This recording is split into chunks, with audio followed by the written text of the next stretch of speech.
When it takes a stranger to point it out to the owner of the house that it is on fire, then something is amiss. The European Union, EU, has described the rising number of out-of-school children in Nigeria's northwest as alarming. The head of the European Union delegation to Nigeria and ECOWAS, Samuel Lapsopi, who warned that it could trigger insecurity in the region, said human capital development is the surest way to ending insecurity in the country. Meanwhile, the Chief of Defense Staff, General Lucky Irabor, said 137 out of about 261 border areas in the northeast and northwest regions of the country are unguarded. Hence, terrorists from neighboring countries move into Nigeria to cause mayhem. Jide, we said this, that the concept of Almajiri, we said this, the concept of out-of-school children, that, you know, we're rearing, that has been in existence for several years. Those are the people turning out to be our bandits today. And the way they are joining these foreign bandits, the way they are recruiting them, even for Boko Haram and everything, willing to, so that poverty is just at the root cause of this thing. Well, as someone who has lived in the north for many years, the Almajiri system is not, in the real sense, the enabler of banditry. There are many big people in Nigeria today who are Almajiris. Yes, some clerics may have abused the Almajiri system, but the Almajiri system is not bad in itself. The concepts. The concept is not bad in itself. The late Metama Sule told me that he actually did his own Almajiri in Niger Republic. Yes. So, but the UNICEF man is talking about out-of-school children. There are many reasons leading to more and more out-of-school children in our country.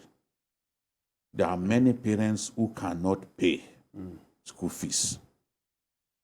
There are many parents who cannot pay WAEC and NECO fees and have to be relied upon, have to rely on other people to help them pay. The attack on bandits, attack by bandits on schools, is causing many parents making it to like reconsider sending their children to school at all. Especially those of them living in distant places.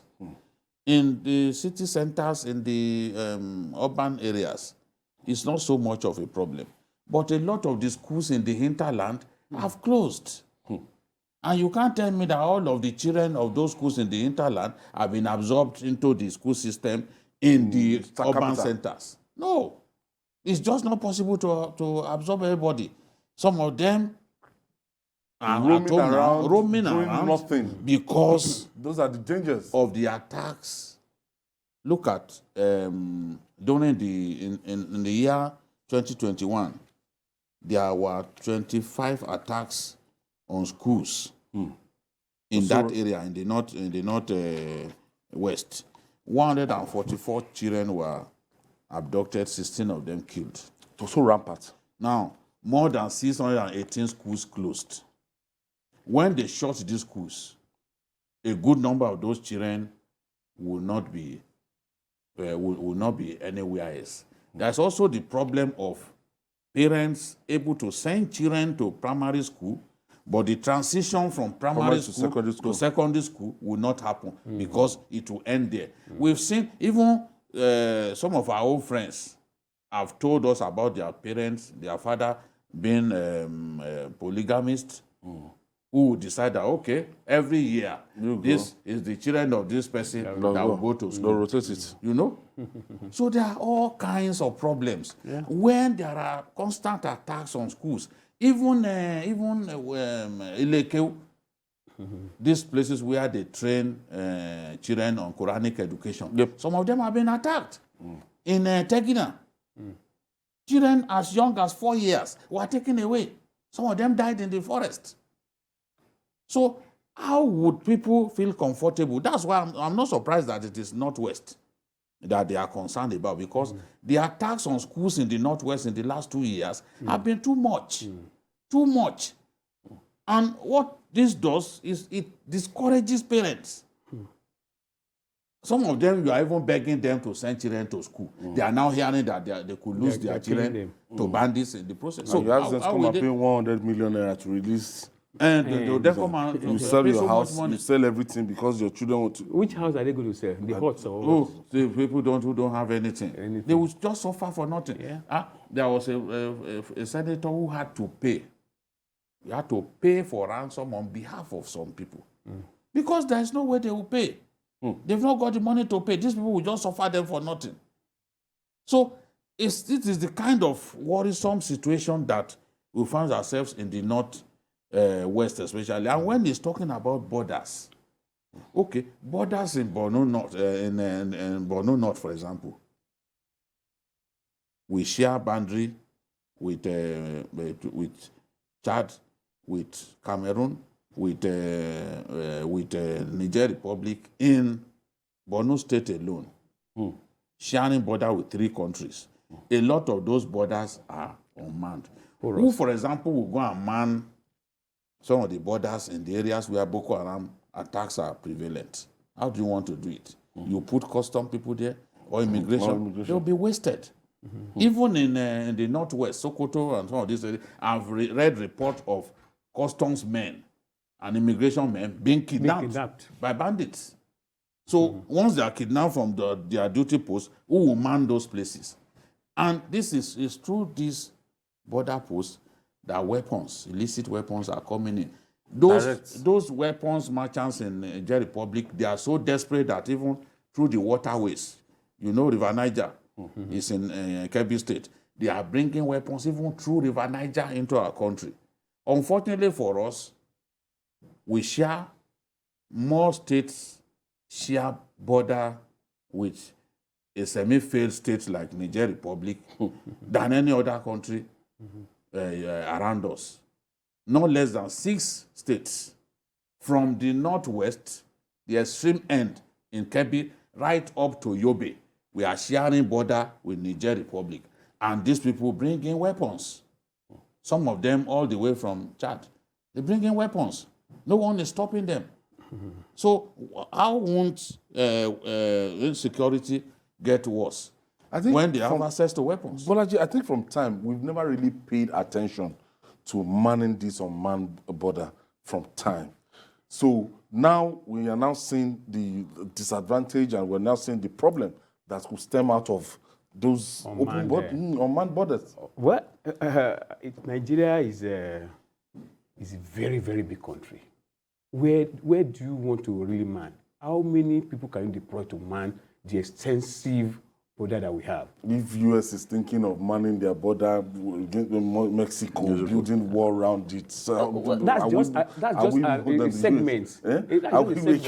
I'm sure if you look at that stretch, you can't compare Nigeria with U.S., but the bottom line is the insurgencies that are coming in for all these borders. It's very unfortunate. And it's not costing us. That's the problem now. Yeah, it's causing a lot of problems. And we also have people that are now ready recruitment for all these people, all these out-of-school children.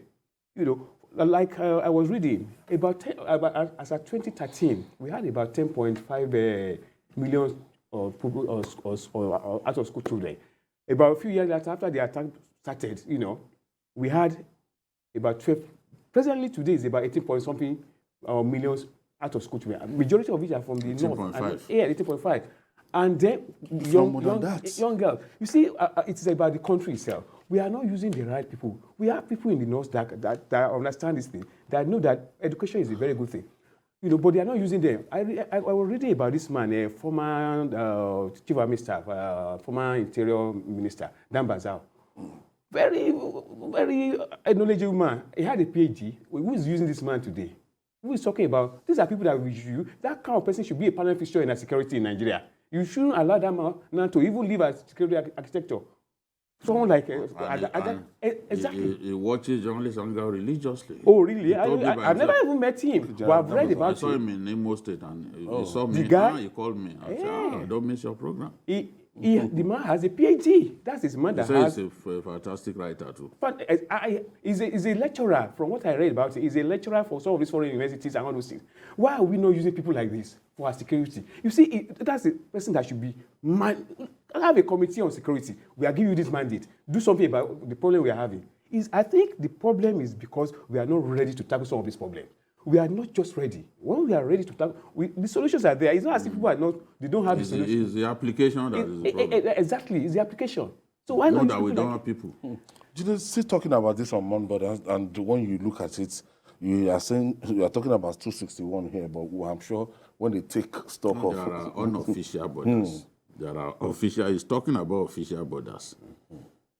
Even the Boko Haram terrorists and other people, you don't expect them to use the official borders, except in places where they know they can easily overwhelm the security forces that you put on ground. Maybe some parts of Borno North, where they don't really care. The Tumbus of Lake Chad, they see themselves as strong in those areas. Don't come near us, So, but they will use the unofficial borders largely. There's some of these communities are so close to Nigeria that there is even no distinct mark to show that you have crossed into another country. It's blood. Border line. Yes, the lines are blood. Very tenuous. So you just find that you are in another country. Let me quickly. Fidel is calling us from Owerri in Imo State. Yeah, good afternoon. Yes, good afternoon, Fidel. My name is Chief Fidel Onyeneke. And I want to say that the issue of Enugu and zoning, honestly speaking, almost all the states should emulate that. Because if you have that zoning, there wouldn't be this political bickering. There wouldn't be all this problem of marginalization and so on. People will know where their next governor or where their next leaders will come from. And there will be smoothness in the polity. It is very, very important for all the states to come out with that, have that equity, zoning formula.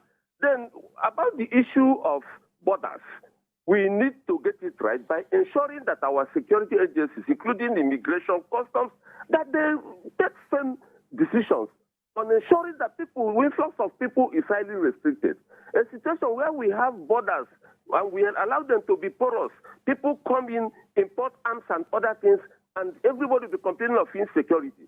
If we are not courageous enough, we cannot check the excesses of all these people who import some of these things. Thank God bless you. I'm Fidel Onyeneke. Thank you.